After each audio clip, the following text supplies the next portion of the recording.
What's going on, everybody? Long time no talk. Welcome back to the Around the A Atlanta Sports Podcast here on YouTube.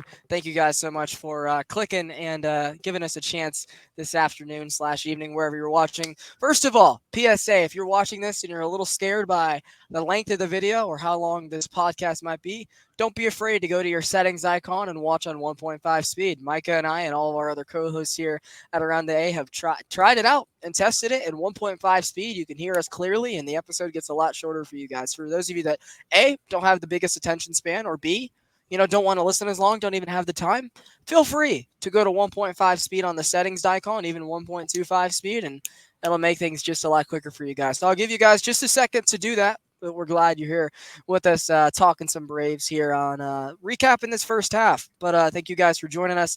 I'm Blake, my co-host Micah. You guys see our Twitters down below and our name tags. Follow us on Twitter at Newsome Sports ATL and at Micah TYN. We both talk Atlanta sports, talk ball, and we appreciate all the support. We've been a pod for about a year now, so it's been good stuff. But obviously, glad to talk to you guys. Been a couple months, but we're back and we're going to recap this first half for the 2024 Atlanta Braves. Yeah, where you been at with them, Micah? Man, the season has been a little different than what we've seen, past 3 years. Um, um, we're gonna get more into it in later in the show, but it's been things that the team, per se have not been able to, control. And also been things that the team, can control. But you know, I'm still keeping my faith in, the Braves because they've, shown what they're capable of doing. Um and uh we see that they're continuing to fight, and you can't be mad at it. Seeing that they're still fighting, not giving up, and we're still in the race. So I'm excited to see how the season turns out. Well, I guess with that, I'll give a state of the team update to anyone that may just be coming across this video and wants to be filled in, even if they're a fan of another team. We appreciate you guys joining regardless. The All-Star break is on Sunday afternoon. We are filming this on the evening of July 10th, Wednesday going into early morning on a Thursday. So we have tomorrow's series finale with the Diamondbacks, and then the weekend series out in San Diego. Big series, by the way, to wrap up the first half. So we are officially 91 games into the season. After tonight's finish, they lost by a final score of 7-5 in Arizona. They did take the first two in the series, so hopefully they can finish things on a good note and take the series and not kind of let it fall away and end up settling for a split tomorrow evening. I believe they got Max Fried on the mound, so gotta hope that things will go well. I don't think the Diamondbacks have announced their starter yet, so hopefully it's not like Merrill Kelly or or Eduardo Rodriguez coming off injury, because knowing this offense this year, which we'll get into, is going to be an interesting one. But through 91 games so far, Micah, the Braves are 51-40, which is good for a 56 winning percentage. Currently 8.5 games out in the National League East, which we'll get to later. Over their last 10, they're 5-5. So every time you think they're kind of getting their momentum, they kind of end up skidding around a little bit, because we've been about in between 10 to 13 games over 500 since late April. So the last time we did one of these episodes. So as of right now, they sit at 51-40.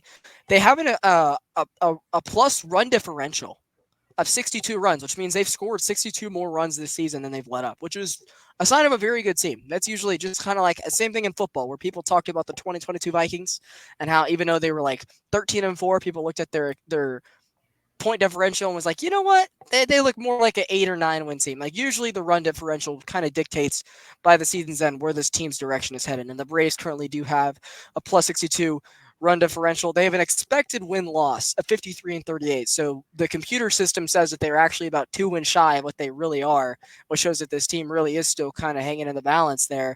On the road, they're a 500 club at 22-23 with the loss tonight. So about a 500 team at home, but they've been handling business at Truist Park this year. Cool place, I guess, with a record of 29-17. So probably one of the best home records in the major leagues this year. But yeah, that's where the team's at. 11 games over, 8.5 back.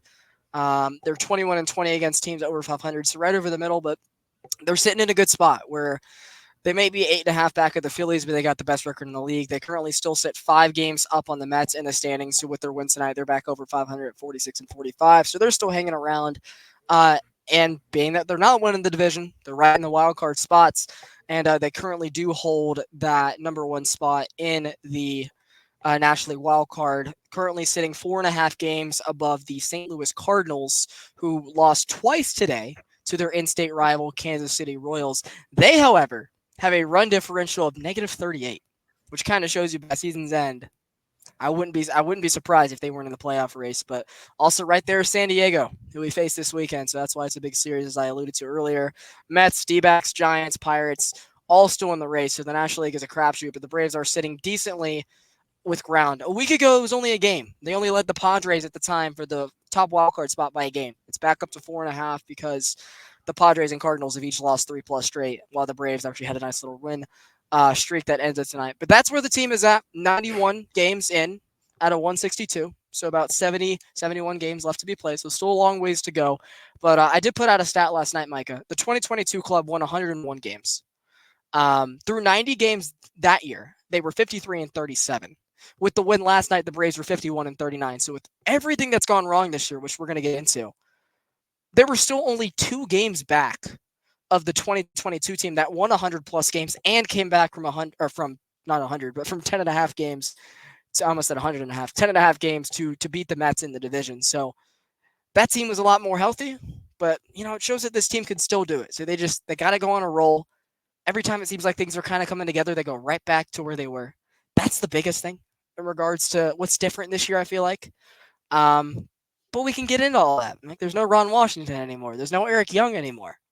The leadership is just questionable with the World Series core being broken up. I feel like that's a lot of the X's and O's off the field. But regarding the state of the team on the field, that's where they stand. Anything you'd like to add on before we move into some of our topics this evening?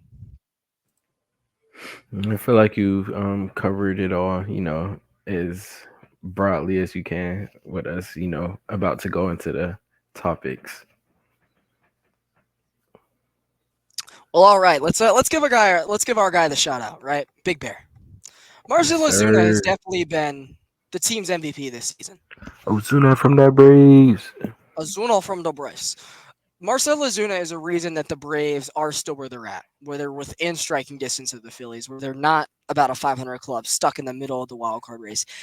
Michael, Micah, he's slumping right now, and he's still on the year in 338 at bats tonight. He hit a bomb tonight. On the year in his most recent slump, he is in the All-Star game. It's his hitting 296 with 24 homers, 75 RBIs, and a 942 OPS. That's during his slump. For a while there, he was challenging Shohei Ohtani for the Triple Crown. Like, it wasn't a guarantee that Shohei Ohtani was going to start in the All-Star game. Fan voting kind of helped him on that. But, the numbers were right there. Azuna led him in a lot of categories until about 2 weeks ago. And this man's being paid $70 million because he pitches as well. But he's also a damn good hitter. And so is Azuna. Big Bear, Snip Bear, Azuna from the Braves, whatever you want to say. He has been a huge, huge point from this team this year. And it's crazy because how things can change from, last April, where he was probably a couple days away from getting DFA'd. The Miami Marlins pitching machine turned things around for him, and he's kept it going for now over a calendar year. And the good news is he has a club option. So if the Braves want him back on this team next year, Micah, he'll be back. And he made his first ever All-Star game appearance with the Atlanta Braves. He will be in the Home Run Derby this year, which I know we've had guys in the past. We've had Freddie. We've had Ronald. I like Azuna's chances to win this thing a lot more than some of those guys. So I'm definitely going to be tuned in Arlington, Dallas to see him down in the Texas ballpark. But Marcell Ozuna, thank you everything. Thank you for everything so far this year, and thank you for keeping this team afloat. Yeah, how much fun have you had watching Ozuna this year in comparison to the last few seasons he's had here?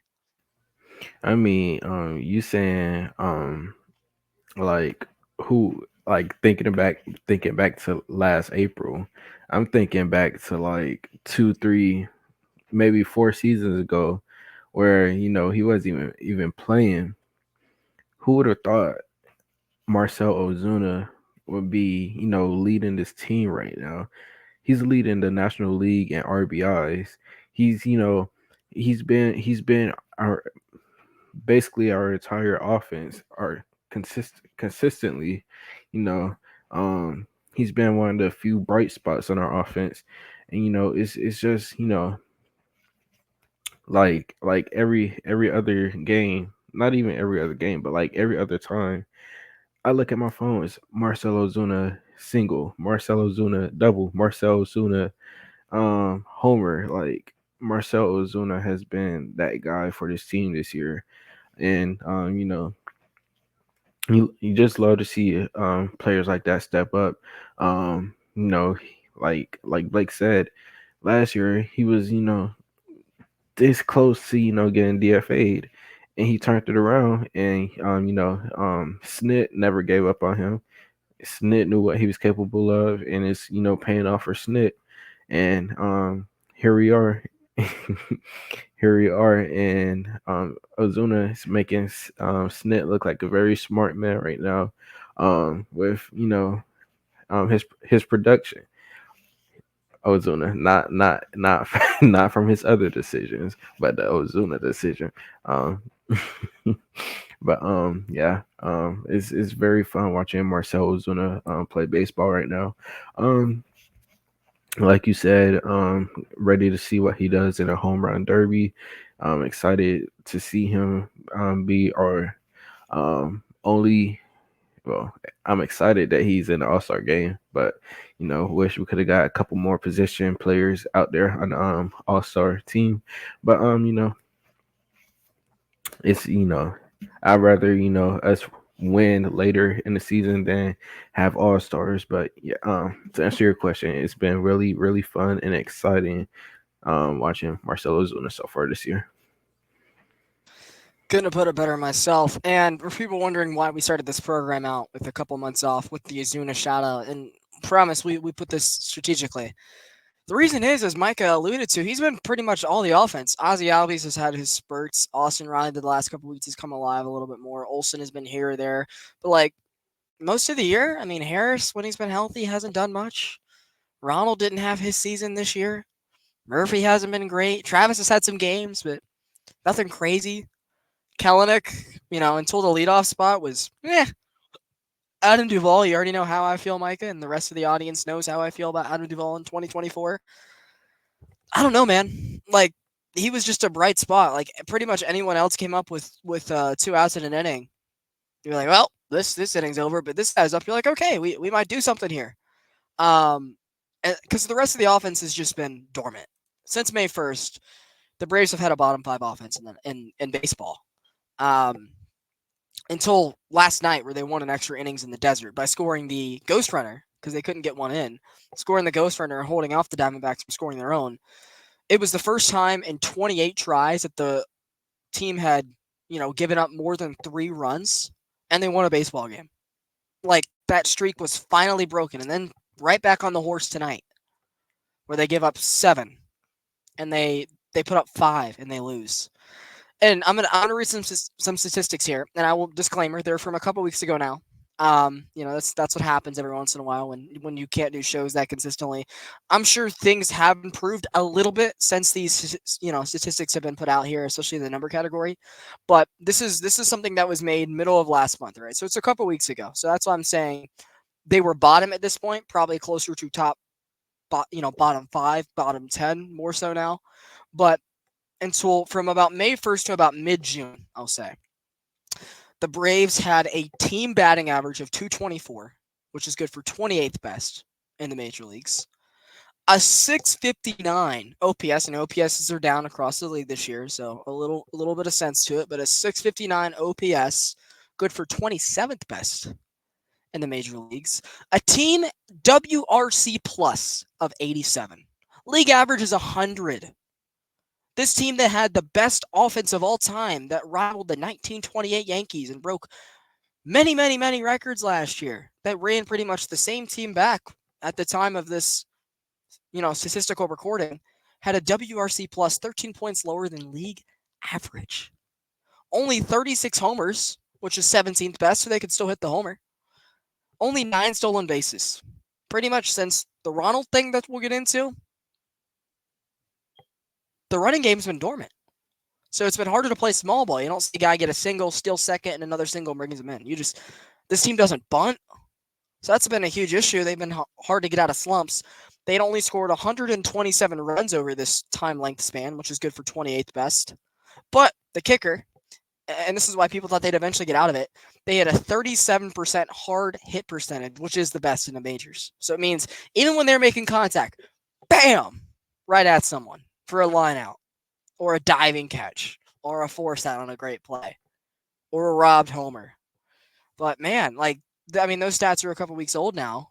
So I'm sure things have gotten better in the stolen base compartment, the home run department. But regarding the OPSs and the WRC plus and the average, I'm sure it's nowhere near the top 10, which if you would have told me before the season that the Braves would have the 10th best offense, I would be like, ugh, from where they were last year. Now to think that even just being top 10 is like, hell yeah, we're winning the World Series, shows you how much a year drop off can be. So Micah, since I read off the stats, obviously there's a question at the end of the segment. Why is that? What is your main hypothesis as to why, this team has pretty much had a bottom 5 offense this year in comparison to the historical all-time offense that'll be talked about in 20, 30 to 100 years that this team put out last year? I mean, like you said, we're gonna get into it more later in the show, but the clear and obvious answer is the injuries. This team has not been nowhere near healthy this season. Players coming in and out of the lineup. Players, moving Kellenic up from his spot up to the leadoff spot. That's helped. Kellenic has been better at the leadoff spot, but we've had to move the lineup multiple times to adjust with the injuries. Losing players. We've lost our best player in Ronald Acuna. We've had multiple other players that we're going to talk about later miss significant time in significant players that are a big part of our offense. We've also had guys like Riley. We know what he's capable of, but he hasn't been showing. He hasn't been performing the way that we expect him to, and we're hoping that he gets back to the form where he was in the MVP talks. We, like I said, we know he's capable of it, and we're hoping he performs that way. But like I said, the clear and obvious answer at this point is this team just cannot stay healthy.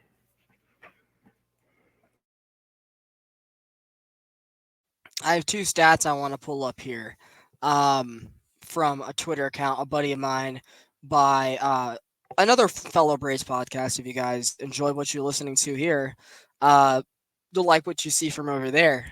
Braves Cast, like Outcast, but Braves. And they have one of the best Brave podcasts on YouTube. They're hosted by Mitchell and Cole, which they know their stuff. They're a little homers, a little bit more homers than we are, Michael. But that's the second time I've called you Michael. Blake, get it together. Point is, they have 2 really good stats out there. You can tell it's the middle of the night when we're recording, ladies and gentlemen. One of them had to deal with the F4 from Ronald Acuna Jr. Here it is. This is as of July 5th, so now it's an even week older than this.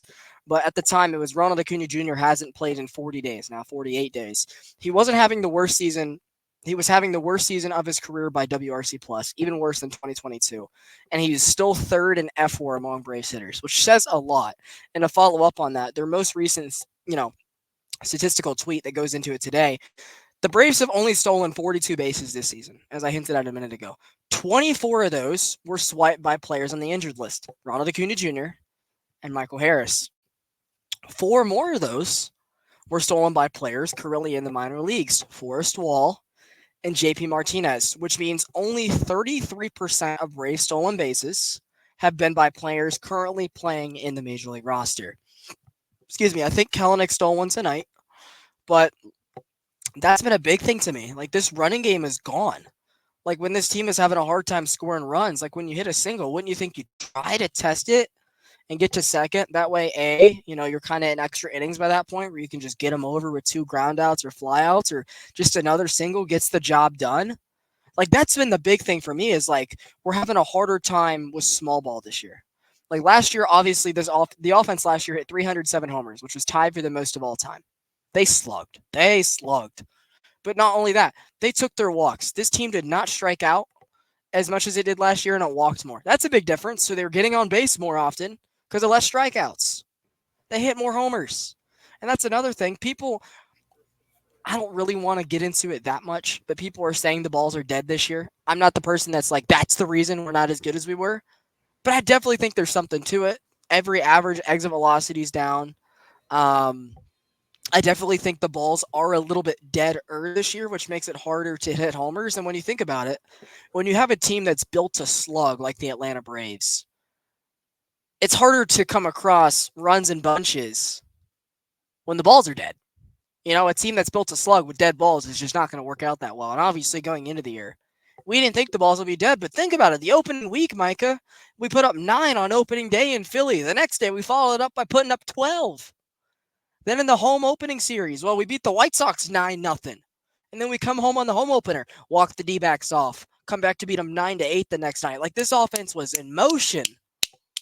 We had a series a week in the month of April. We went down to Texas to beat the two most recent World Series winners since us. We swept Houston, scoring 6 runs in every game. Then we took 2 out of 3 from the Rangers with just Travis d'Arnaud just going bazooka. Like we were sustaining injuries early in the year. Ozzie missed time. Orlando, when he was a lot better early in the season, missed time. We missed Sean Murphy for a while. And this offense was doing it. So just all of a sudden, that May 1st, just everything just went to SHIT, I feel like. And it's hard to get a correct answer, obviously. There was obviously going to be some regression from the team they had last year, even with the same, you know, group of guys. But those are the only things I can really think of is, okay, you're striking out more, you're getting on base less.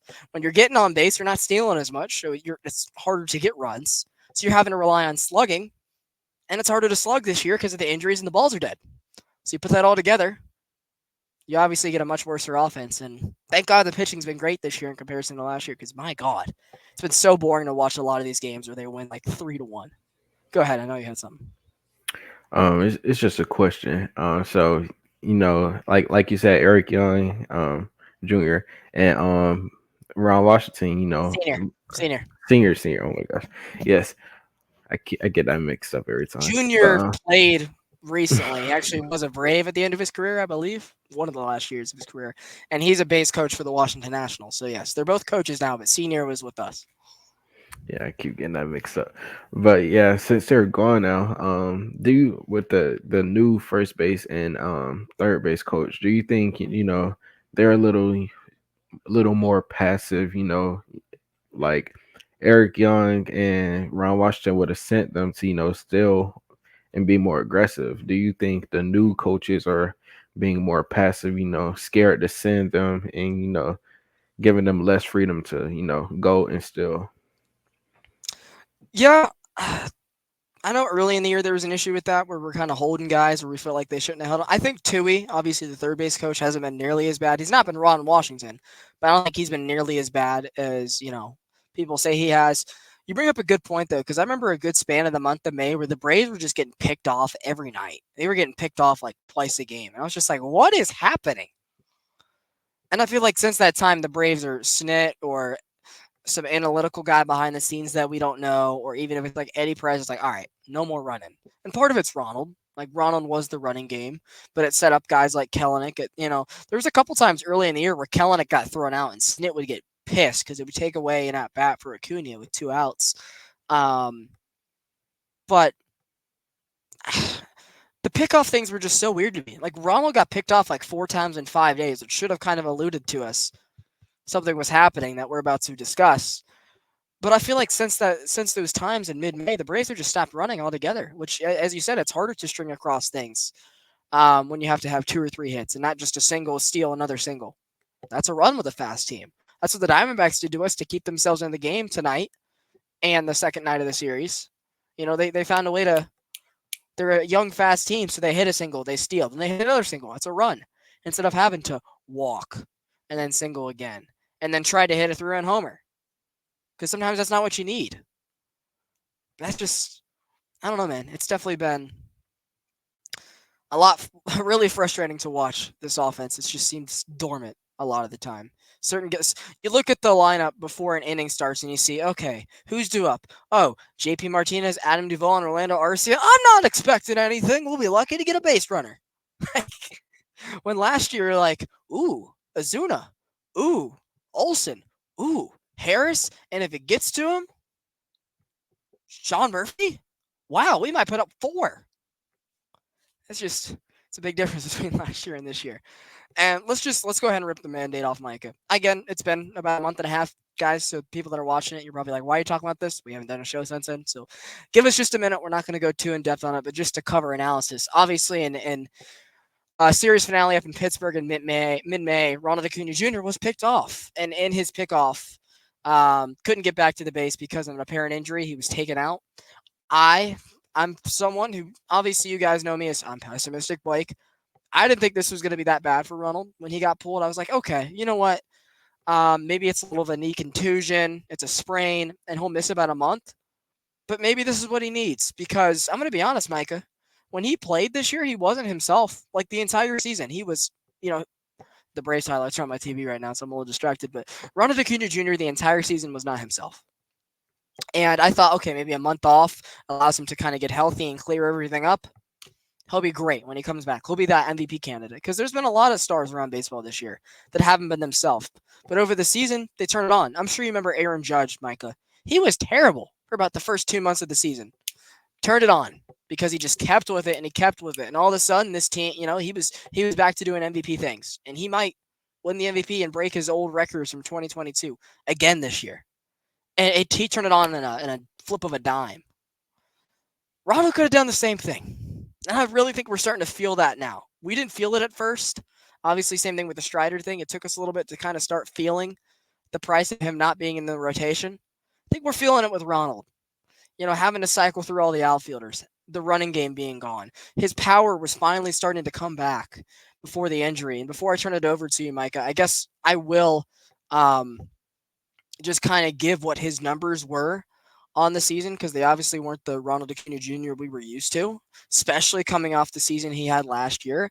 He was just hitting the ball into the ground a bunch. He was getting picked off. He was dropping balls in the outfield. He finished the season in less than 200 at-bats, 192 at-bats, a 250 average on the nose, 4 homers, 15 RBIs, and 16 stolen bases, good enough for only a 716 OPS.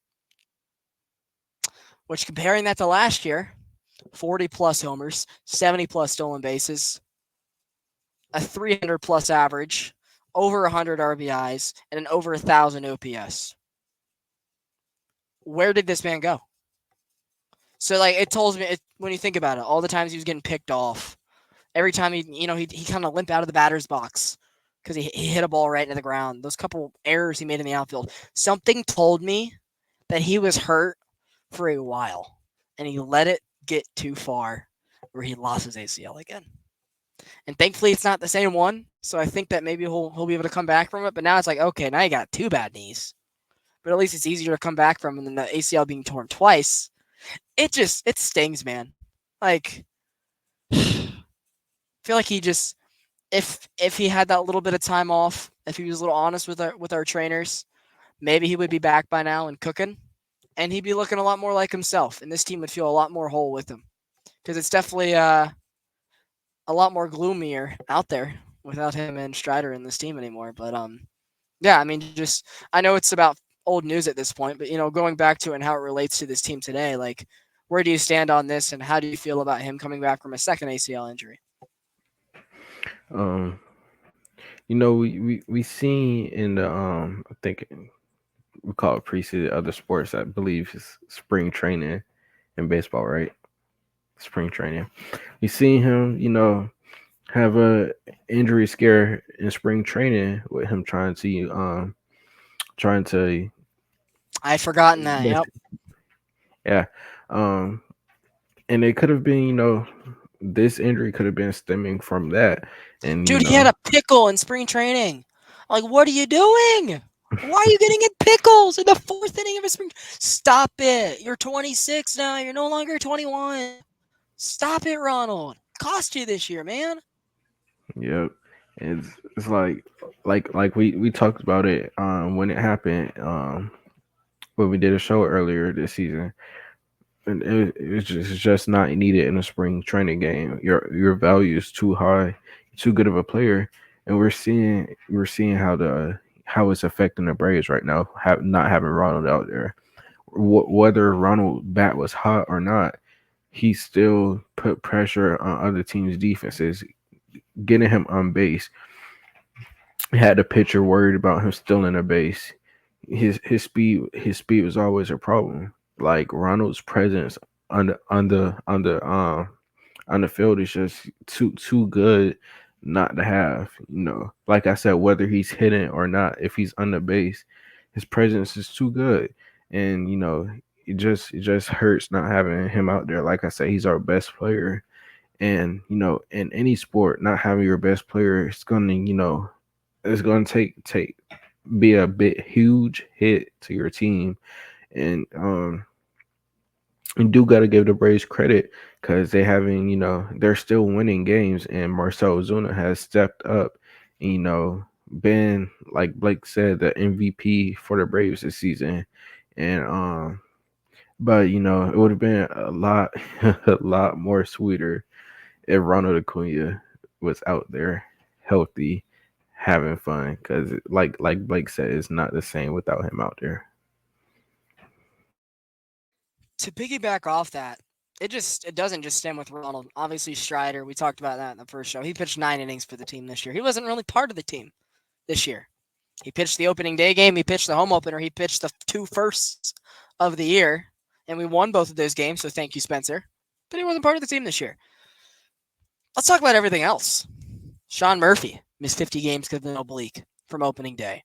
And then he had another injury scare, getting hit on the elbow, and he's just been banged up. He hasn't been himself. People have been calling for him, including me a little bit, calling for his job a little bit with our guy, William Contreras, just stealing the show in Milwaukee all the time now. Austin Riley missed 20 games because of a similar oblique issue, and what really stings me is the Braves did not care to put him on the injured list. They did not care. They decided to play a man down for 3 weeks because Alex is only too worried about options on his bench and options down in Lawrenceville than filling out a roster and making sure that everyone's on the injured list. They've done that with a couple players this year, and Austin was the first one. He missed 3 weeks and wasn't put on the injured list. That really ticked me off, how they handled that. And then Michael Harris, recently, as soon as things looked like they were getting good again, and during that Rays series, which awkward timing, I guess, right, Micah? The Rays series. Pops his hamstring. And it's not just a grade 1, he's out a week. He's going to be out for probably another month or so until after the trade deadline. And Michael Harris hasn't really been himself this year. It was still great defensively.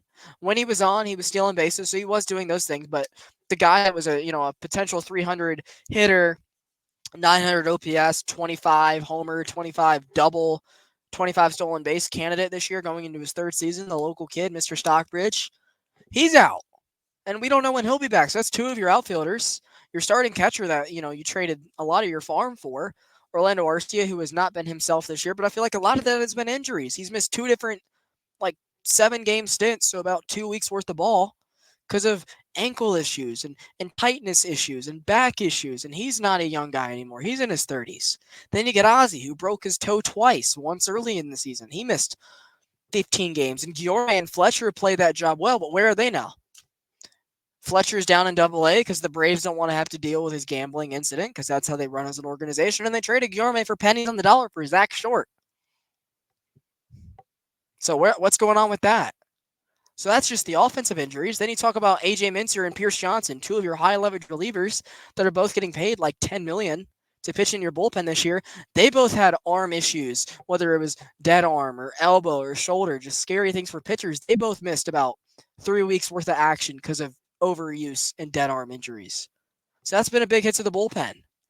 And then the 2 guys you see listed at the end of that list there were the 2 guys that were supposed to be like the next big thing for this rotation this year.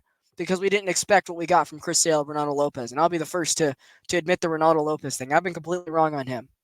But these guys were supposed to be big parts of your team this year, which is why you can afford to lose, per se, Max Fried and Charlie Morton going into next year, AJ Smith Shawver and Hurston Waldrop.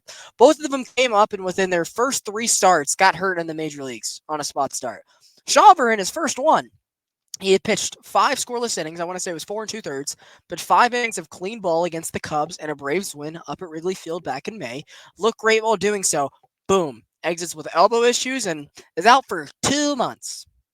Same with Waldrop. His third start, he was having a hard time going deep, gave up a grand slam in a game. Boom. He almost had to get Tommy John surgery, which really would have sucked if he did, because here's the thing, Micah. You know how like the Braves like to service time manipulate some of these guys? They send them down, and so that way they can keep them for like 7 years instead of 6. You get like 6 plus.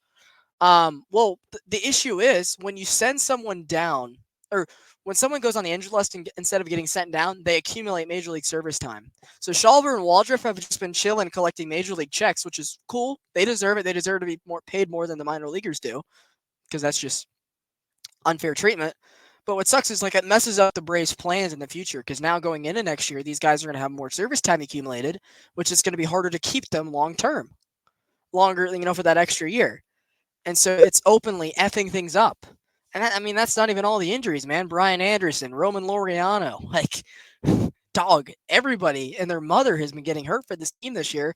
And somehow, some way, they find themselves right in the cusp of the third best record in the National League. But yeah, I guess I'll give you back the floor. Just talk about all these injuries and I guess which ones stand out the most to you and which ones I guess have been the strangest. Just whatever, however you want to add on to it, please do so. I mean, like we've been talking about how the offense, has been, not what we expected it to be coming into the season. This is a huge reason why, Riley, Harris, Arcia, Ozzy, Murphy, even Darno, they've all missed a good bit of time this season. Um, Obviously Ronald, these are all pieces that were, huge parts of the, Braves historic season of, one of the best And the years offenses before, ever. Yes. and the last 5 years, yeah. And it's, not having not having the players out there, you're not going to be able to, replicate that or get anything, near that without those players out there playing in uniform. Um, How much of it you think is karma because they did break apart that 2021 World Series team, and being that it is a completely different team, when you sustain injuries, it's not the same, because they could have kept that team together and kept that depth, and boom, they wouldn't be as strung along as they have been. Maybe there'd still be more fun leadership. You'd still have a Guillermo Heredia with the swords, or you'd have William Contreras as Narco, but instead, like, you got like dormant souls out there like Roman Laureano and Eli White. Like, how much? I guess karma is not the right term, but how much of it is irony that it's like, well, back in the day when things were bad, at least you had these, but now it just feels like a corporate buttoned up event watching this team. I mean, like I still miss Jock Peterson to this day. Just seeing him playing today. Jorge Soler, love seeing him come back to Truist. Freddie, Um, obviously. yeah, definitely Freddie. He went to top three worst teams imaginable, leaving the Braves. Um, but it's tough. Knowing what this team could be. Even with those players gone, we've seen even better offense. With those players gone. Uh, Talk about the players from the World Series. Um, and we if we could be having a whole totally different conversation right now if these players were injured. And like I said at the beginning of the show, injuries is something anybody can control. I don't care how much practice, training, stretching. It's nothing you can do to control that. You can't. It's unavoidable. and it sucks. It's a part of sports, and it's gonna happen. And it's hitting the Braves pretty hard right now. Um, like getting all of our lineup. And, just talk about the pitching.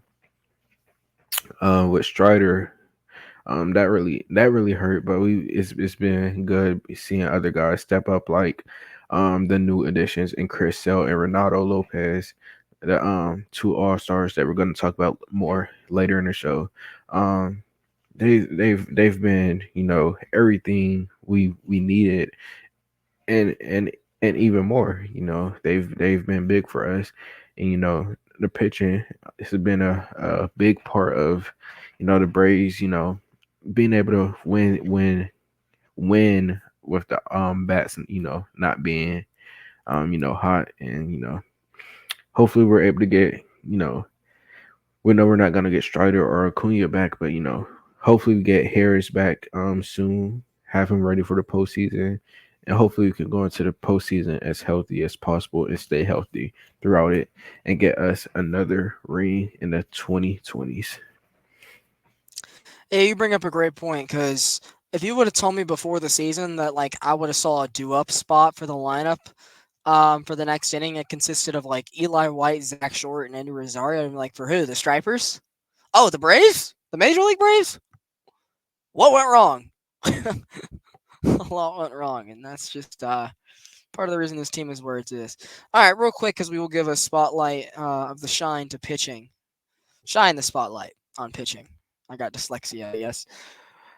The Braves do have the second best bullpen ERA in the majors this year. Cleveland is just nutty. I want to say they have like a 2.02. It's just absolute. I mean, they're a pitching farm up there. Former Brave Stephen Vogt is doing an amazing job in his first season taking over for what's his face? The guy who was in Cleveland for a long time. His name's slipping my mind, but Hall of Fame borderline Hall of Fame manager that Stephen Vogt's taking place for up there. They're winning that division up in Cleveland. They got a good ball club almost every year, and they got the best bullpen in the league. But they got some nasty dudes in their bullpen: Karinchak, Clase, Henches, Sandlin. The list goes on and on. The Braves got the second best pen in the league, and I want to say we have like a 2.62 team bullpen ERA, and I don't think there's another team with a ERA under 3. So that, I mean, even with the injuries that we just stated to Pierce Johnson and AJ Minter, and someone else on our bullpen has missed time that I'm not thinking of. This team has been phenomenal. Oh yeah, Tyler Matzek. We expected him to be more of the club this year, and he, got put on the 60-day injured list, which kind of sucks. But he'll still never have to buy a beer in Atlanta again. This bullpen has been great, and a lot of it comes down to you and I say it all the time, Micah. It's how the Braves manage their pen, and when they manage the pen, it's awesome. Tonight it wasn't because they didn't manage it that well. But like Joe Jimenez in the right spot is an elite setup guy. Same with AJ Minter, same with Pierce Johnson. They all bring something different to the table. Joey Jimenez is the fastball sinker combo. Pierce Johnson has the almost unhittable curve slurve. AJ Minter has the nasty cutter. I wish he could play off a little bit of a slider or curveball himself, but that cutter is his bread and butter. When it's not being thrown well, that's when he gives up the homers and blows the saves. But when it's on, it's one of the hardest pitches to hit in baseball. You talk about Raisel Iglesias. In a one-run lead, sometimes it's a little hard to trust him. But, in a safe situation, he's been the Braves' best closer since Craig Kimbrell. It's not even close. I saw something the other day that I think he's thrown over 100 innings since he's come to Atlanta now, since the trade from Anaheim, and he has like a 2 ERA since becoming a Brave. So he's been awesome. Raisel Iglesias. Dylan Lee has been awesome this year as well. I didn't expect this from him at all, coming off the shoulder injury, and I didn't think he'd be anywhere near the same as he was a couple years ago. But I'll give my props to Dylan Lee, man. He has been something else to watch. Aaron Bummer, not so much, and I feel like a lot of that goes back on Snit. I feel like Snit sometimes brings him in the wrong spot, allows him to face too many batters, brings him in the wrong inning or frame. But when Dylan Lee has been out there, when Aaron Bummer's been out there, he's had some good moments, but a lot of the times I feel like Snit lets things bleed from him, and it's not fair. Trying to think if there's anybody else I'm missing. I mean, I obviously got to give a shout out to like Ray Kerr. The Braves kind of came up and ran through his arm. He got Tommy John, so that sucks. But when he was up here, he was great. You're saying the same thing from Holmes right now. He's been up here and he's been good. Is there anyone else from the bullpen that I'm missing? I mean, Daysbel Hernandez with 10 scoreless innings at the major league level, awesome. But is there anyone else that like in the forefront that I'm missing? I mentioned Iglesias, Jesse Johnson. Oh, Duh. Jesse, Jesse Chavez is an all-star. And we got him back at the end of spring training. This bullpen has just been amazing. The night shift wishes they were as good as this bullpen was. And that's kind of where we're at. Any, you know, additions you'd like to add? All right. Let's move on to the additions the team did make in the offseason. And we'll kind of go over how they are about halfway into the season and see how Alex did with the moves he did end up making. Or, the moves he could have made that he didn't make, we'll talk about at a different time. But we'll start with Chris Sale, right? Traded Vaughn Grissom for him. Grissom's battled some injuries and is having a hard time sticking in the new city. Chris Sale on the year, I think, has a 3.5 F4 at the All-Star break and is on the All-Star team, which is amazing. Excuse me. The Braves have been careful with him, pitching him pretty much every 6th day instead of every 5th because they know the injury issues. He is 35. But the 6'6 lefty, again, has been better than I think any of us could have imagined this year. In his 17 starts, a 12-3 record with a 2.74 ERA, 136 strikeouts to 105 innings pitched. That is nutty. And a whip of under 1. Chris Sale, my goodness. What a bargain Alex got regarding the starting pitchers. I mean, Chris Sale has been absolutely amazing. Like I said, after the first series against the Phillies, when I seen him play, he is nasty. I've never seen a pitcher, pitch like him, and it's been amazing watching him. I said at the beginning of the season also, he it's Max Fried than him are my favorite pitchers. Chris Sale, I have nothing bad to say about Chris Sale. He's absolutely disgusting, and I'm glad he has Atlanta Braves across his chest. I'm glad in spring training he said he's excited to be an Atlanta Brave. I know my camera is mirrored, but this is the left arm to shout out the lefties, Max and Chris Sale. Let's talk about another lefty, Micah, that the Braves added this offseason. It's Aaron Bummer, and they gave up a little bit for him, and I feel like that's where a lot of the criticism comes from. Because, sure, they didn't give away a lot of huge pieces. It was Mike Soroka, which sucks, but it had to end. Jared Schuster was a failed experiment here. Nicky Lopez was here for a short time. Shoemake was blocked, and Ryan Goins. That was the package. And sure, that wasn't really anything, but a lot of people thought, okay, you could have packaged Schuster and Soroka and Shoemake and another deal to get someone better than a middle relief lefty. I said the night we got Aaron Bummer, there's tweets of it, and I was like, we should have got Garrett Crochet. That was the wrong White Sox lefty to get. And Garrett Crochet is a starter in the All-Star game this year. Maybe I know a thing or two because I follow more than just the Braves, unlike most of Braves Twitter. But let's talk about Aaron Bummer. Again, as I said earlier, I repeat, I feel like a lot of it has been Snit has kind of not done him many favors. There's been plenty of times he's given him 2 innings and let him throw in almost 40 pitches and faced righties, and that's been unfair to him. He is the reason the Braves lost the first game of the year. They left him out there to face too many righties in a row when we had a chance to sweep the Phillies and pretty much bear it. That would have been awesome. Just to sweep. I know we took the series at the beginning of the year, but I wanted that sweep so badly. Just to be like, screw you guys. We can win in Philly. And we almost had it, but Bummer gave up runs late in that third contest. On the year, sitting here on the night of July 10th, early morning of July 11th, he's pitched in 32 games this year with a record of 2-2 out of the bullpen. So he has been responsible for 2 mop-ups where he's come in, the team's come back and got him 2 wins. And he's also single-handedly lost 2 games.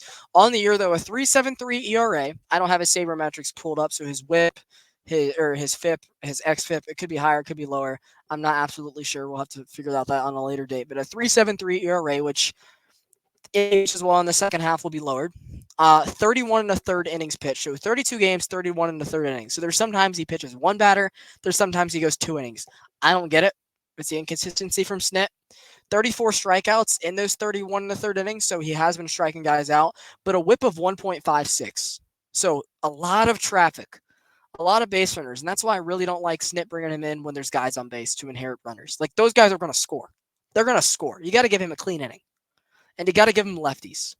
I saw a stat, Micah, where I think he's only given up 1 barreled ball this year. So it's kind of like what White Sox fans warned us about. He doesn't really give up the homer. It's more of the bleeding. It's like a walk and a single that gets through the infield and then a second single that gets through the infield. And that's what stings. It's not like someone comes in and bam, gives up a 3-run homer.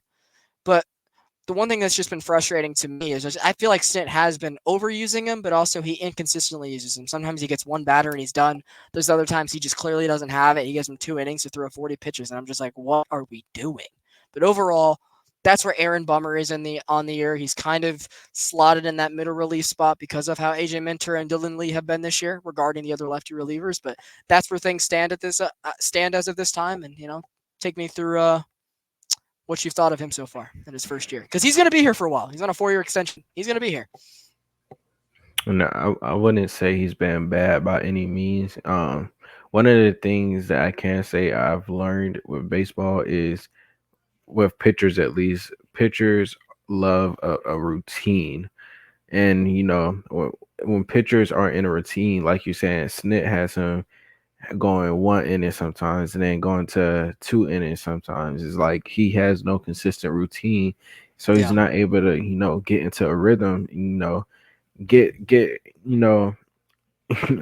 like I said, into his rhythms. He's consistently produce what he's looking to do. When he can go out there giving it his all, expecting to go that 1 inning, and then Snit throws him back out for his second inning, or he goes out there for that 1 inning, tries to save himself for the next inning, and he doesn't come back out. It's he's not given a consistent routine, so he's not able to get into the rhythm that he needs to be at to give his all. And you can't forget the time Snit has brought him in mop up role to face righties. Like that's some of it too. It's like not only routine, like give these guys fair situations. Don't like we saw it with Joe Jimenez tonight. The Braves brought him in the 8th inning with 3 lefties on deck, where you had Aaron Bummer available. You had AJ Minter who only threw 3 pitches the night before. You have Dylan Lee back at the major league squad. Why the hell are you going to Jimenez there? Like that's the biggest gripe with Snit is like, sure, I understand he's not going to get the bullpen decision right every single time, but I'd rather him at least put the guy out there with the best chance to succeed. And if it backfires, it backfires. Like when there's lefties due up, throw a lefty. If they can't get the lefties out, that sucks, but that's what you should do. Unless that's what you should do. That's another thing that I guess you're still learning, Mike, is like obviously with pitchers, relievers more so than starters, you got to play the matchups. When there's 2 lefties due up, go to the lefty. Or if there's a guy at second or 1 out, and you got a lefty on deck with the lefty reliever up there, walk the righty to face the lefty. And I feel like sometimes Bummer hasn't been given that opportunity. He's just been too inconsistent for me to get. He has like a really great stretch, and then he gives up like 3 runs over 2 outings, and I'm just like, and his stats kind of reflect that. So by season's end, I think we'll know a little bit more. But I guess if we're giving grades, A+ on the sale acquisition, I'd say about a flat C so far in Bumper. Hasn't been good, or excuse me, hasn't been bad. But I don't know if it's been like entirely good either. Is that fair? All right, let's talk about Ronaldo Lopez, which I'll openly admit I was wrong about. I was super excited when the Braves signed him. If you remember, I was like, this bullpen needs more velocity. He throws 102. Let's go. The Braves decided they wanted to start him. Hasn't thrown more than like 160 innings since 2019 as a starter. So that's been part of the reason he's only pitched about once a week, just like Sale. The Braves are just kind of keeping him stretched out, keeping him fresh because I know they need him in the postseason because the last couple of years, everyone, they lose someone to the rotation at the end of every season. So he's only thrown 90 innings so far in the year, 89 and 2/3. But in those 16 starts and 90 innings, a 7-2 record, a 1.71 ERA, 93 strikeouts in those 93 innings, and a whip of 1.13 that I feel like has gone up in the last couple of starts because, you know, season goes on. Like he has just been disgusting, dude. And the one thing I've noticed about him, Micah, is obviously he doesn't throw 102 when he throws 6 innings anymore, but he'll still sit 94, 95, and he'll juice it up to like 97, 98 when guys are on base and to get out of a jam. Like he still was able to pump it up there, but God, man, like I'll admit I was wrong about him as a starter. I knew he was going to be a great piece on this team. I think I said he was the most excited acquisition I had, but for him to be a starter and for him to being this good, like, man, it's another reason I feel like the Braves aren't going to spend on starting pitching is they just found Chris Sale and Lopez in the bargain in this offseason. Go ahead. I mean, Renato Lopez has also been one of those. He's been really good this season. I've seen a lot of people say he's unhittable, and he's been that good this season. exceeded a lot of people's expectations. With his former team, a lot of fans were saying he's not a starter. He's not gonna be able to transition back to the to be a starter. He needs to be in a bullpen. And he's came and shown he's still capable of being a starter, and he's in the All-Star game now. And he, like I say, he's been that good, and it's no complaints with him. I'm hoping he's able to keep it up, through the postseason. I mean, through the post All-Star break and into the postseason, to help us, go and get that ring. Um, Him and Sell, that, like I said, they've been everything we expected and more. I have no complaints about them. They've been amazing. And I'm hoping they continue this for years to come. Well put. Now let's talk about the hitters. Obviously, I could put Yorme and Fletcher on this list, but they're already gone, so whatever. Let's talk about Jared Kelenic, right? And we talked about it earlier. Ever since he's become an everyday player because of the Harris and Ronald injuries, he's looked better. And then he took another notch, took another notch up when he got that leadoff spot since those injuries. And the power's kind of come back. I mean, in 260 at bats so far in the year, he's now slugging 270, or he's hitting 270, which at some points in the year he was hitting low 200. So average has been really consistent. 10 homers, which I think he had like 2 in the first 2 months. So he's been hitting the ball out of the yard a lot more consistently and in some big spots too.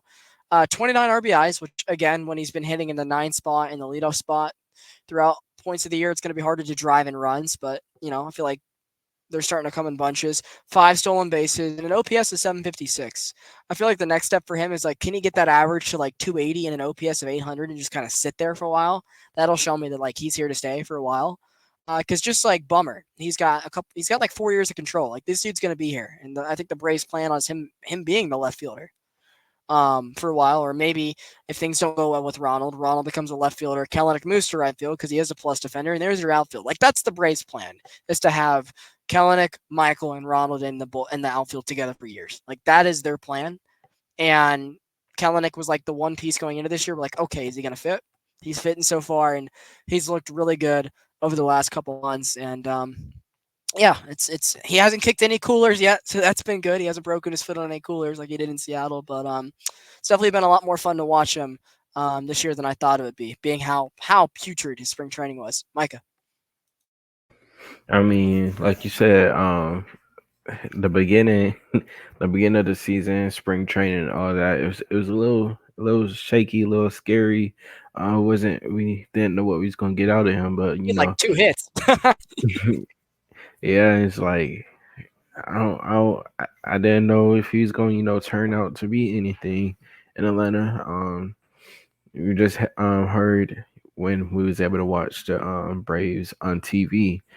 Brandon Gaudin and other commentators talking about how he has the power to get the opposite field hits. It's just not getting over the wall. And it was they was talking about how he was going with his trainer, and that was one of the things he was trying to get to overcome. And we seen Snit move him down to the leadoff position, and he's been going crazy ever since. He's been getting hits. He's been looking like um a legit hitter right there. And it's been fun watching him. And he's been a nice little spark for the team. And if he's able to keep that up with Ronald coming back next season, with Harris, coming back this season, it'd be, very interesting, very fun to watch.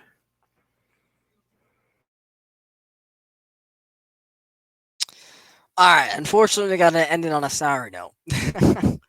Adam Duvall. I love Adam Duvall. Love what he did for us in his 2 stints. Huge reason we won the World Series in 2021. But I said it from day one. Bringing him back in 2024 was a mistake, and that the Braves should have gone to another option. But in Atlanta sports fashion, they stay complacent and had to do it. And so on the year, he became an everyday player again because of the Ronald injury, and he's looked better the last couple nights. So his numbers are a little bit better than they would have been if we recorded this last week, Micah. But on the year, and 224 at bats for Adam Duvall, hitting 188, so he's under the Mendoza line. Only 8 homers, and that's one thing you expected from him, is at least slug. 25 RBIs, so that's like the thing you expect from him. He's going to have a low average, a lot of strikeouts, but he's going to hit the ball out of the yard, and he's going to have big hits with runners on base. Hasn't had it. No stolen bases, used to steal. A 586 OPS, about 150 points lower than some of the guys that have had huge injuries like Harris and Ronald this year. What the hell happened? I mean, I get it. I said it before. Like, he's had wrist injuries. He's 35 now. But man, I didn't expect him to be this bad whatsoever, dude. Like, what the hell? What? Who broke Adam Duvall? Like, this has been an awful reunion, man. We should have signed another righty to be another part of the outfield months before we had to settle for him. The only reason they brought him back, Micah, is simply because he was a Brave at one point. If they wanted to, Kevin Pillar was out there all offseason. He's having a great year with the Angels. Same with other guys. Like, the reason I say righties is like the plan was to be a platoon partner with Jared Kelenic. Obviously, you weren't going to bring in a lefty to platoon with a lefty. That's redundant. So that's why, like, people that say Jock and Eddie and all of that sorts, there's a reason that they weren't on this team to start the year.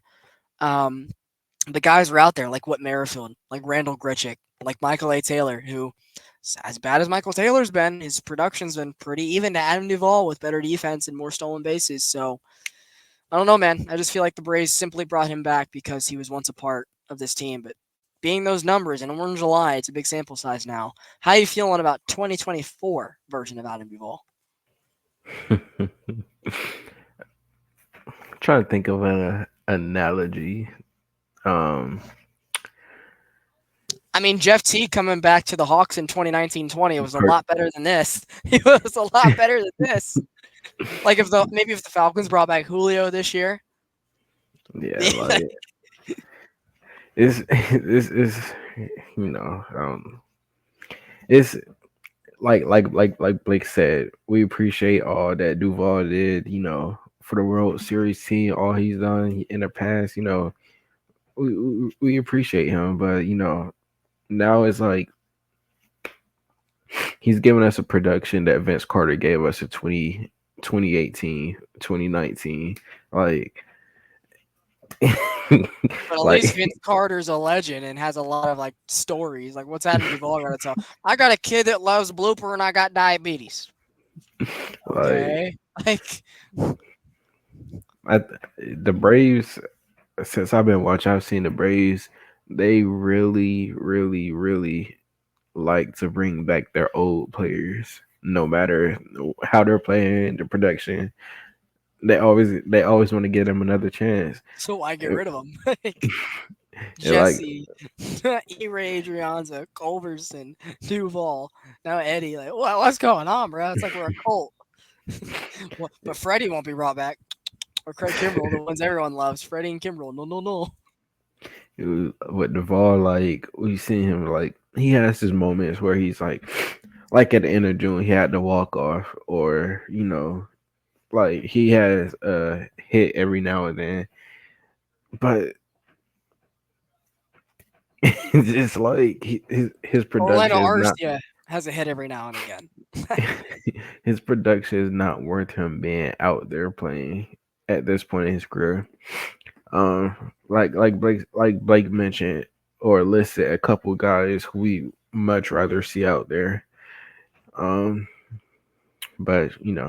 we're just the viewers, the fans, the spectators.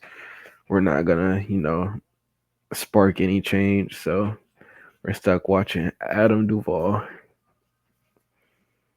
And yeah, you bring up a great point about people consistently brought back. We're glad what they did. Like, I feel the same way about Charlie Morton, Tyler Matzik. Like, those were guys in their 30s when they won the World Series. We're now 3 years past it, so of course they've aged even more. Like, I'll forever love Tyler Matzik. I'll forever love Charlie Morton for what he did, and same for Duvall. It's just they're not the same guys, man. Like, they were a huge part of why we won that World Series, but again, they were in their 30s then and now have aged 3 years. Since that time, specifically for Duvall, he's had 2 season-ending wrist injuries.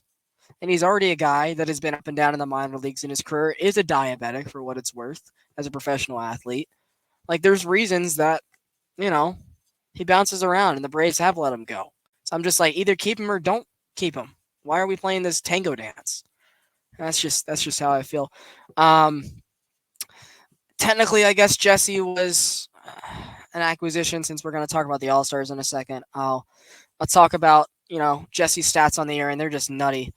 29 games pitched, 40 in the third inning, so that multi-inning ability that he shows off. A 1-1 record, a 1.56 ERA, 1.56, and I want to say he's the best pitcher in the majors this year with inherited runners. Like barely anyone scores if someone's on base. 36 strikeouts, so about 8 Ks per nine, which is pretty good, and a whip of one. He just think about him. He just goes up there throwing strikes, and it's really hard to hit him after seeing like Chris Sale's slider that sweeps for 6 innings, and then seeing like Pierce Johnson's curveball that just ducks and dives at you, and he just comes in there, pew pew, throw a 91 dot in it. And so that's the thing about him. He definitely, after he retires this year, I don't know how I'm going to do it now, Micah, because but I'm going to be pushing for him to be put in the Braves Hall of Fame.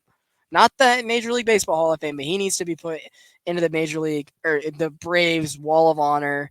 I'm not saying he has to have his number retired or anything, but Jesse Chavez in his career as a Brave is like a -2 or a subpar 2 ERA guy. He needs to be put in the Braves Hall of Fame, Ring of Honor. And I'm going to be starting that. I don't know how it's going to get traction because, the listeners that know me, they know. But, yeah, this man that's my guy. Real quick, Micah, because we got more topics. Jesse is crazy. Like we seen what he's done for other teams, and it's like this guy isn't good. But it's something about him putting on this Braves uniform, that Braves ball cap, and he just turns into like like crazy pitcher, and I love it. Like we see, like when the Falcons play the Saints, it's like the Saints had this power up. It's like the Braves jersey is like Jesse Chavez power up. It's great seeing it. We love all of Atlanta. Braves fans love Jesse, and we always wish him the best. And like you said, he belongs in this Braves Hall of Fame. Well, that's been the all-season acquisitions. Let's talk about the midseason awards, which are all-stars. Um, Obviously, the three All Stars that got put into Arlington to represent the Atlanta Braves this year are Ronaldo Lopez, who we talked about, starting pitcher, Chris Sale, who obviously is already not going to be starting in it because he is, or pitching in it because the game's on Tuesday. He's starting on Sunday. That works fine with me. I honestly don't care if these guys get into it. I feel like it's the best of both worlds. They're there. There's no chance of injuries. Cool. They did the same thing last year for what it's worth with Strider and Elder, who one's in the minor leagues and one is hurt right now, but that's how things went. Um, and so yeah, and obviously Marcell Ozuna.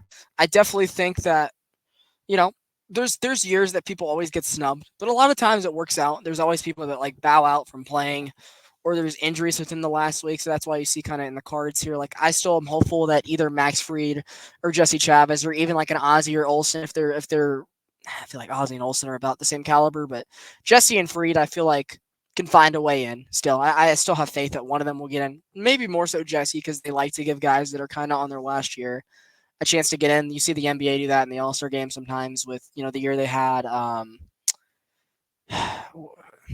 D Wade and It's Dirk. Yeah, D Wade and Dirk, thank you. And then the MLB implemented it in 2022 with Pujols and Miguel Cabrera. You see that happen. So maybe Jesse will get that same sort of treatment because he's loved everywhere. And the manager in the National League this year is Arizona because they won the pennant last year, and he's seeing Jesse on display this week. So for maybe it'll work out. So that's how I feel about Jesse. Fried, extend him. I hope he's in, and I think that there's a chance Ozzy or Olsen still sneak in. Not both of them, but I think you could see another one get in. How do you feel about I personally did not vote this year. I kind of forgot to. I usually vote every year. I did not vote once at all this year, so that's on me.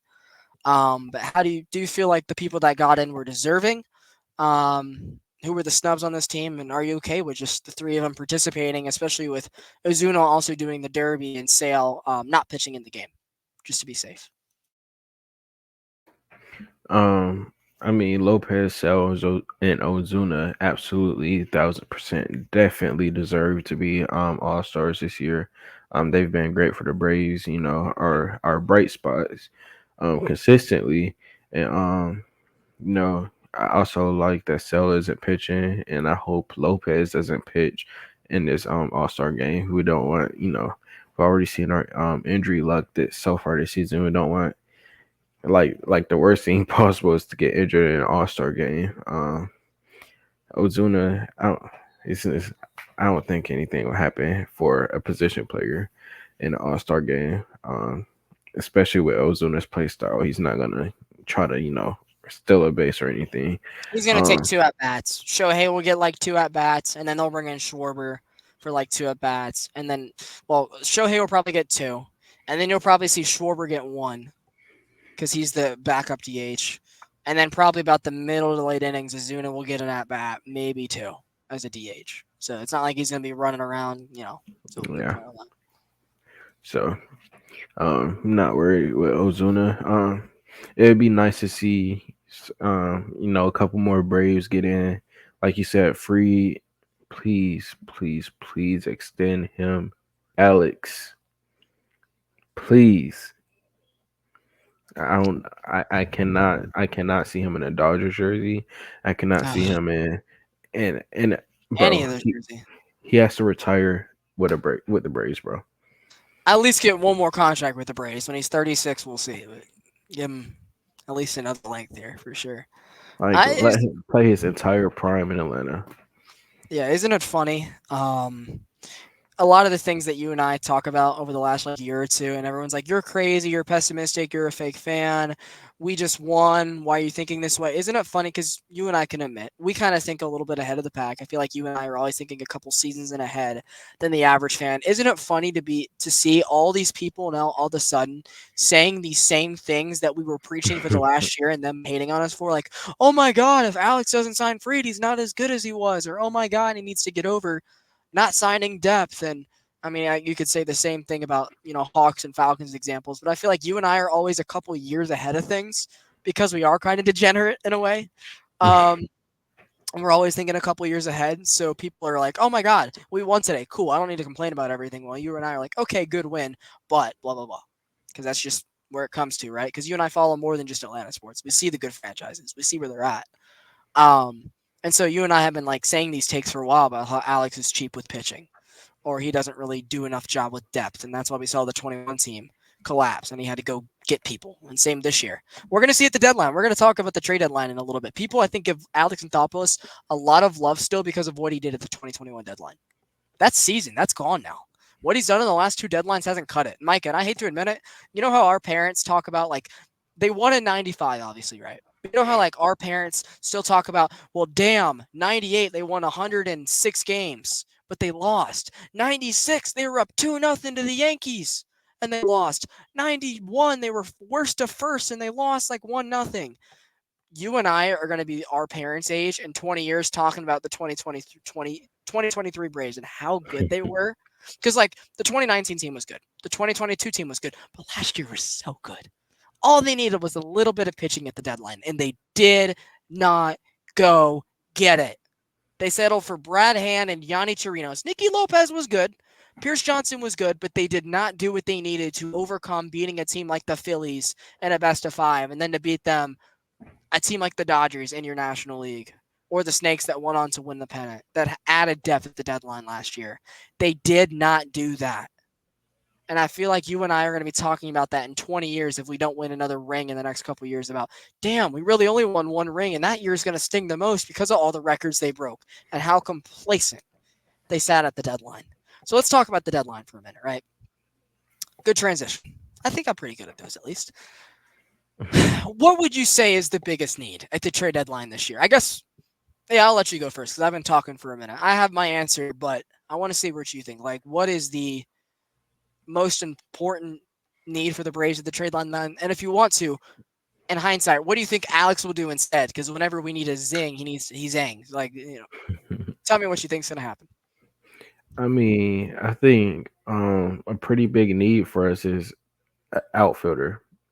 We got we got Ronald Acuna out. We have Michael Harris out. Don't know if he's when he's coming back. Eddie Rosario, I love what he did Eddie for us, but Rosario, he's let's go. The answer. not gonna cut it. um, but yeah, I believe we could find somebody out there. Will we? I doubt it, but I believe they can find somebody out there to fill the spot until Ronald can come back next year. Um, you know, basically the same thing they did the 21 season while Ronald was out when they went out and got um Soler and Jock Peterson. Um, I think that's one of the biggest needs, and um, we lost some depth with losing Guillermo. Did I say his name right that time? Guillaume. Yeah, close Guillermo. enough. Yeah, we lost some depth with him. I still don't really understand that trade, but no, it won't. It will be. It will. Oh my gosh, it would be Nicky Lopez nice. too. You brought in Guillaume because you didn't want to have to pay Lopez's contract, and then you traded for Short because you didn't want to pay Guillaume's contract, and you downgraded each time. But okay, I guess you still got Yeah, David Fletcher making $6 million now in Double A. it would be nice seeing them bring in a little bit more depth, and it would be nice to see them. If they're actually not going to pay free, if they're not going to extend him, and with Strider coming off of this injury, I don't think it was Tommy Johns, but it was close. I think it would be nice to see them go out and get another starter.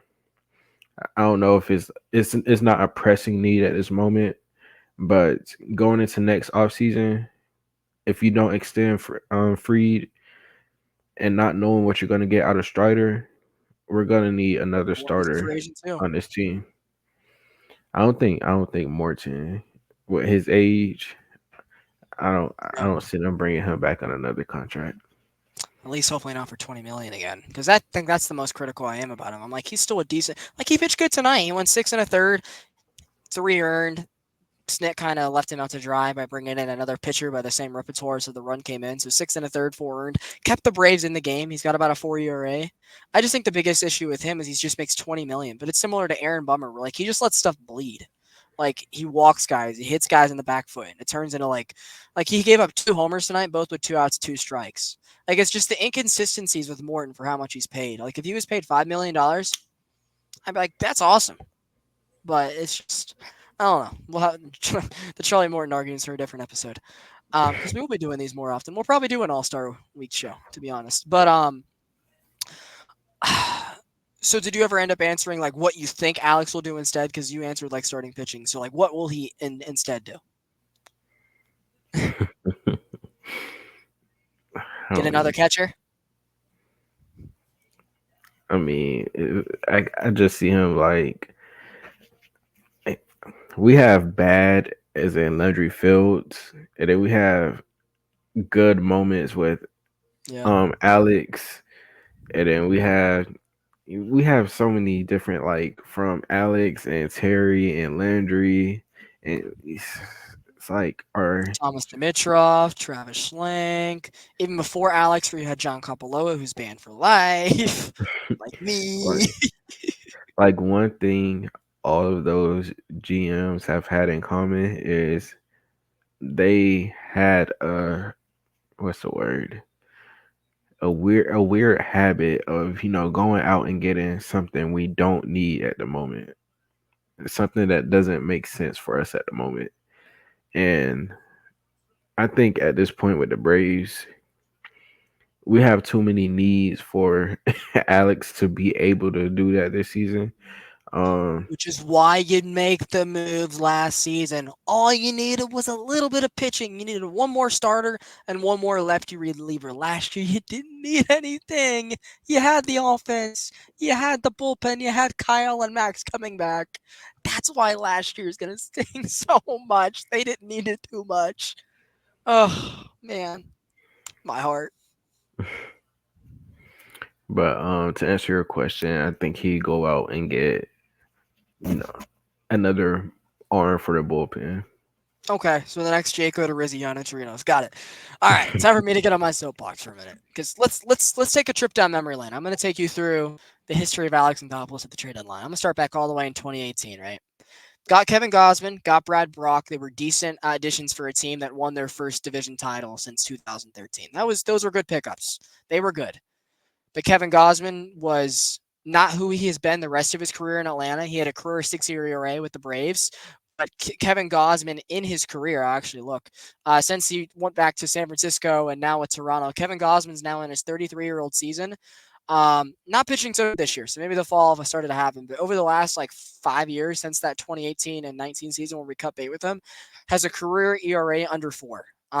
With over 9 Ks per 9, a whip that's like lower than most of our starters that we call up in spot starts or even the old men like Charlie Morton.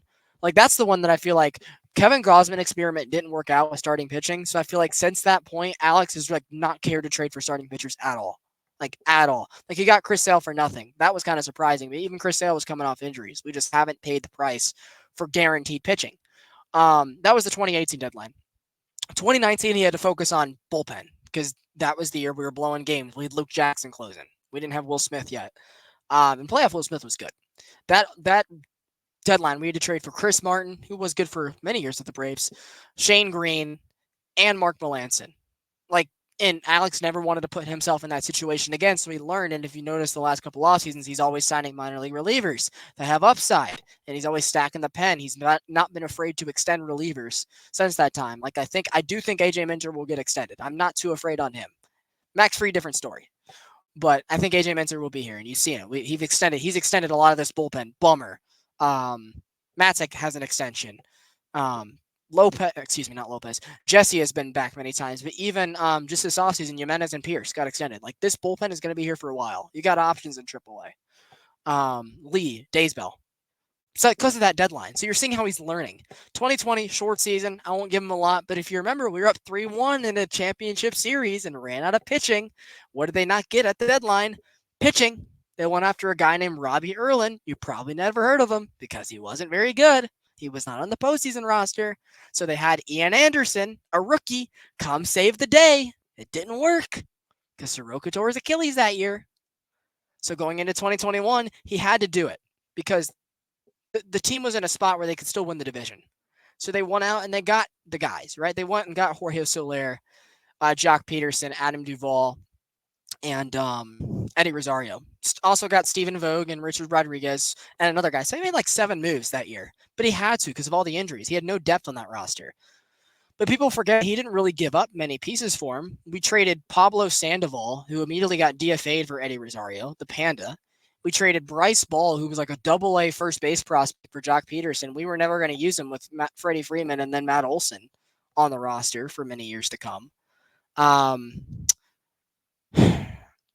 For Adam Duvall, we traded Alex Jackson, who was always like fourth wheel to like Langoliers and Contreras and all those catching prospects we had for a while. And then for who's one I haven't mentioned yet, for Jock, Jock was Bryce Ball. Soler we gave up like this minor league reliever.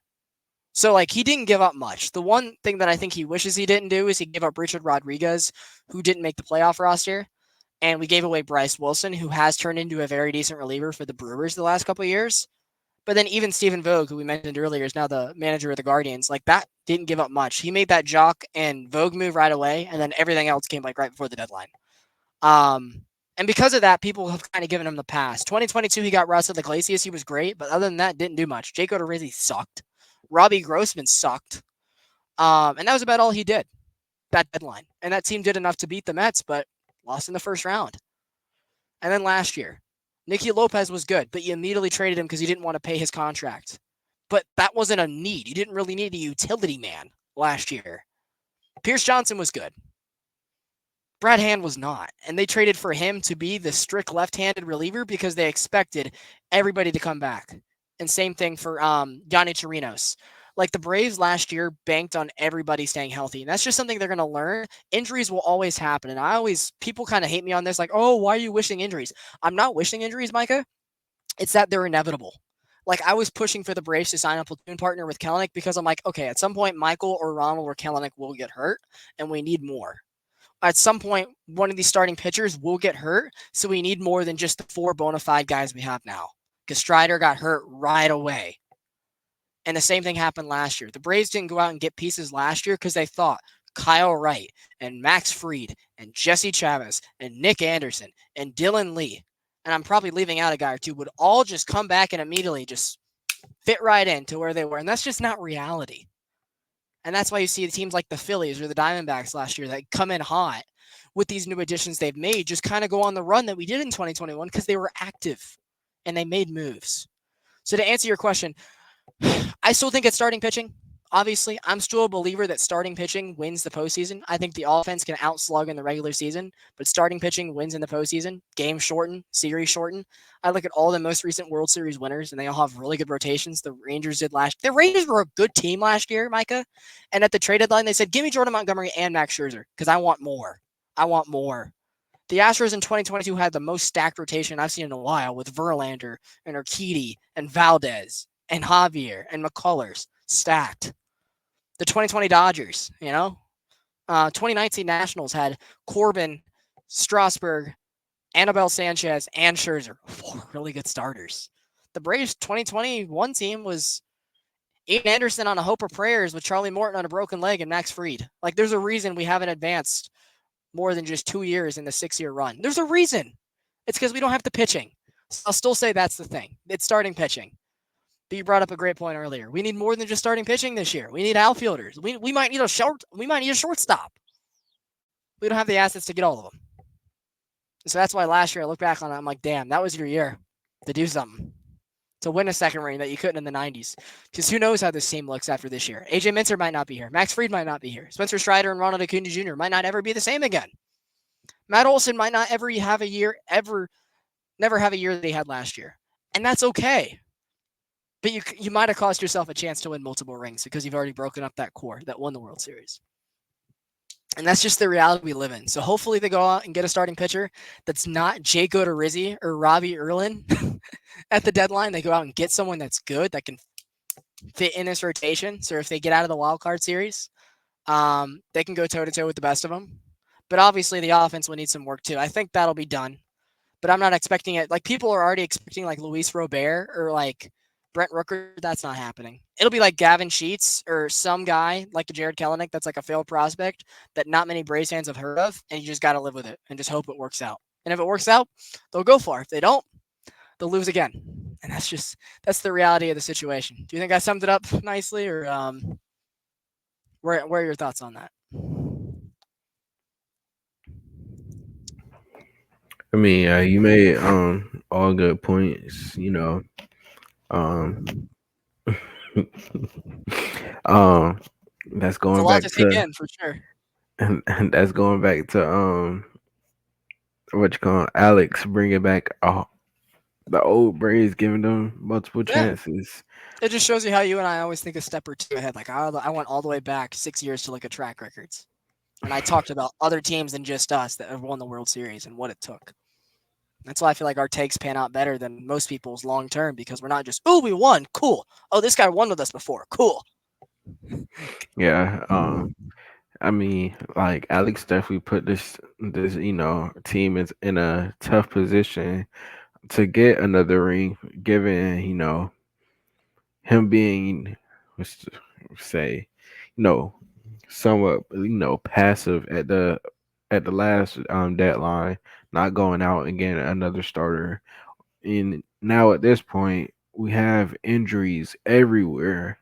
Whereas, like, if we get someone to replace this guy with this injury, are we going to have enough assets to get a guy to for this spot? Is we I wouldn't say it's holes, but we have needs to be like you said, a World Series team.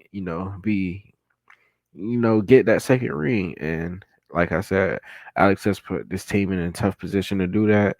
But I'm not gonna count him out yet. We're gonna see what he does do at the trade deadline. And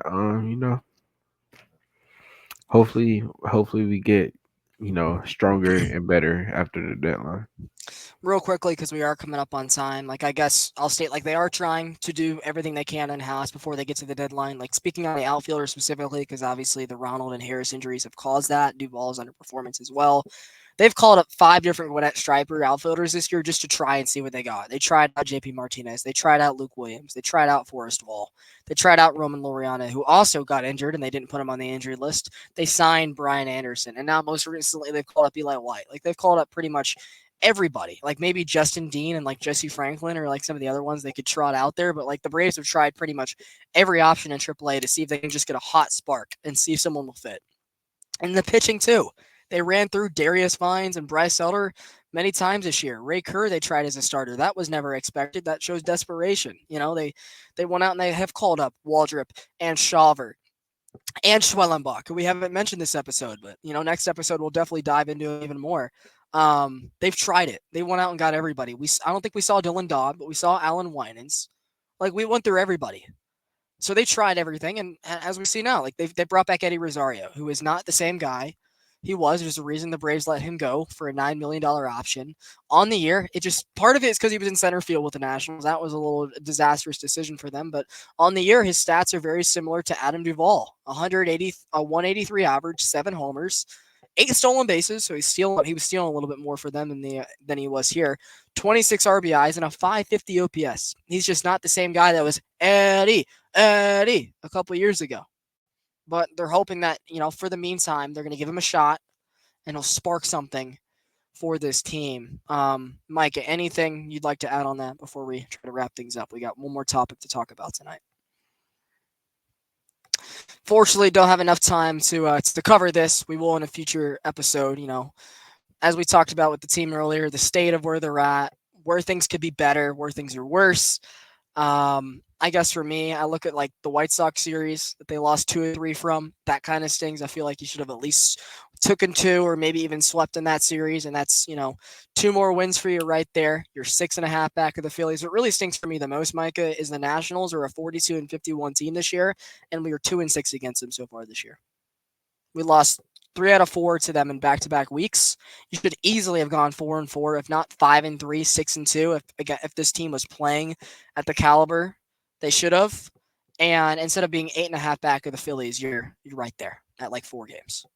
And the Phillies are a good team. I don't want to take anything from them. I've said it before. I haven't said it on this program tonight, but that team is good. They're not like that 2022 Mets team that I feel like was kind of fraudulent. They got out ahead with Edwin Diaz, and they just kind of coasted, and that's why the Braves caught them. This Phillies team's not going to be easy to catch. The Braves are lucky they're 4-2 against them on this season. They beat them in both series, so they've shown they can beat them. But in regards to winning a 7th straight division crown, I guess we'll talk about it, Micah. Is the NL East over to wrap up this episode? 8.5 back currently with half a week to go before the All-Star break, but you are 4-2 against them this season. I say no. We've seen the Braves come back. I believe it was a 21, 22 season. Um, when the Braves were down, when the Mets had to 10 and lead a the half. entire Yep. they had to lead the entire season, and the Braves got hot right at the end and overtook the Mets. And um, anything is possible. I'm not gonna say that's gonna happen again. I would say the Phillies are a better team than that Mets team was, but like I said, anything is possible. If the Braves, get Okay, hot and the KG. Philly, and the Phillies start, the Phillies get a little cold. That's the Braves' chance right there. You got to capitalize. I'm not gonna say Yeah. it's over with, so many games left, but yeah, I think the Braves still got a chance. For me, I don't think it's over, but I'm not expecting him to win it. Like I said a minute ago, like that 2022 Mets team, they were decent, but the run differential and their expected win losses, like all the sabermetrics show that they weren't as good as their record was. They got off to like a roaring start. They started like 26-10 or some stupid, and the Braves were 10.5 back because they were fumbling around. World Series hangover, I guess. But like they had Edwin Diaz that year, who had one of the best seasons for a closing pitcher of all time. Micah, he blew like one save the entire season. Like pretty much any time they led after the eighth inning, it was over. Which meanwhile, if you remember us that season, Kenley Jansen blew a lot of saves, Will Smith blew saves, AJ Minter blew saves. The Braves were also an awful team in extra innings that year. The Mets were not. So every time the Braves had a chance to get close, they got pushed away. But like by this point by this point in 2022, we weren't 8.5 back. We were within like 3.5 games. So in regards to like the progress, like I see your point. Like yeah, they came back from 10.5, but by this point, it was like 3. It was 3.5. They weren't still 8.5 back. I have a hard time seeing this Phillies team lose on 9 days that the Braves also win. Because just tonight, as we show, they beat a really good Dodgers team. They've already taken that series. The Braves got swept by the Dodgers this year. The Phillies have already won 2 against them in back-to-back nights, while the Braves dropped 1 in Arizona. So even though they took the series from them this weekend, they only gained a game.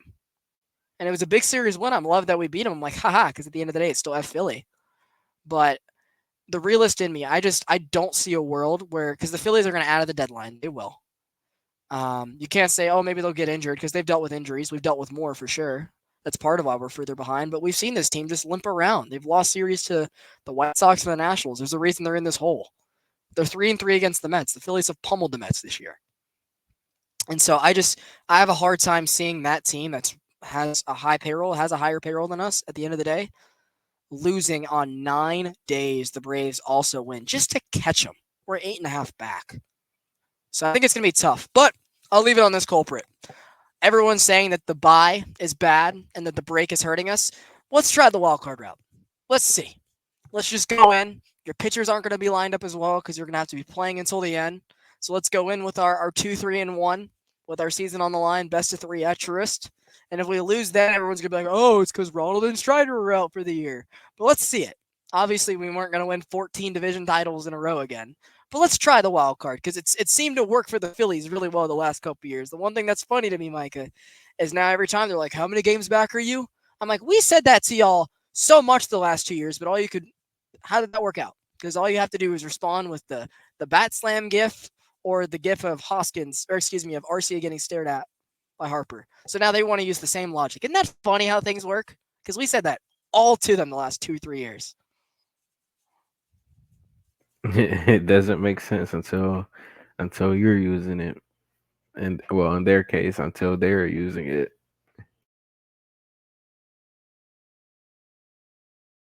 But all right, guys, thank you guys for joining us this evening, this afternoon. I'm not absolutely sure when the show will be put out. Probably within the next 48 hours or so. I also will be appearing on a podcast on the evening of July 12th with my good friend Davey Leland. He is a Padres fan. We'll be talking the upcoming series because, just to mention, like it is a big series for the Braves this weekend. They lost 3 or 4 to San Diego earlier this year at home. They need to go find a way to win that series, to just win the first half, but just to kind of push some separation between them and the rest of the wild card. Because that's kind of what you got to shoot for at this point. And that's hopefully the Braves are up for the task. But thank you guys so much for watching. If you're new here, please drop a subscription, like the video, share it to all your family and friends that love Atlanta sports. We're realistic at the end of the day. Sorry, our episodes, we don't get to record that often, so sometimes they're a little long. But we're trying to be informative for you guys. And with the 1.5 speed that I reminded you of, hopefully you enjoyed your time listening. Thank you guys so much. We love y'all.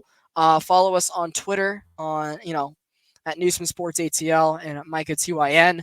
Our ads are shown on screen now. Follow the podcast on every social around the A. There might be an underscore at the end, but you can find us on YouTube. We post shorts, obviously, now. TikTok, Instagram, Twitter, we're not that active on.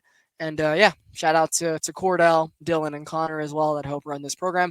We'll see you guys this weekend for a Hawk Show. We're going to talk everything. The number 1 pick, the DeJounte trade, what's next? Obviously, the Vita Krejci extension, which I like, but it can't be yet.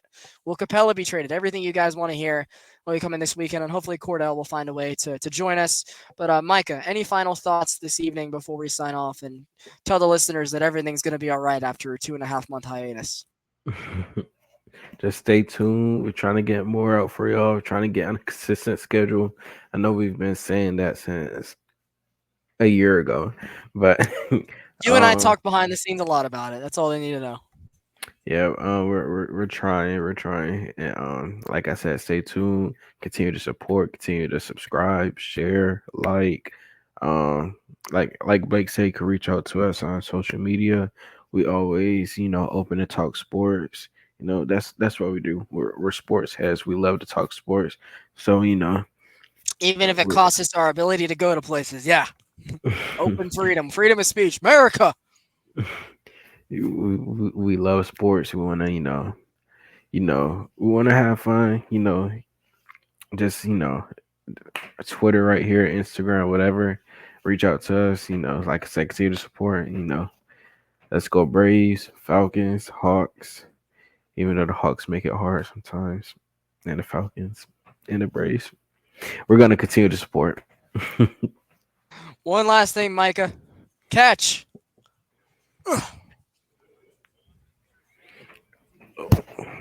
Have a good night, everybody. Micah fell off.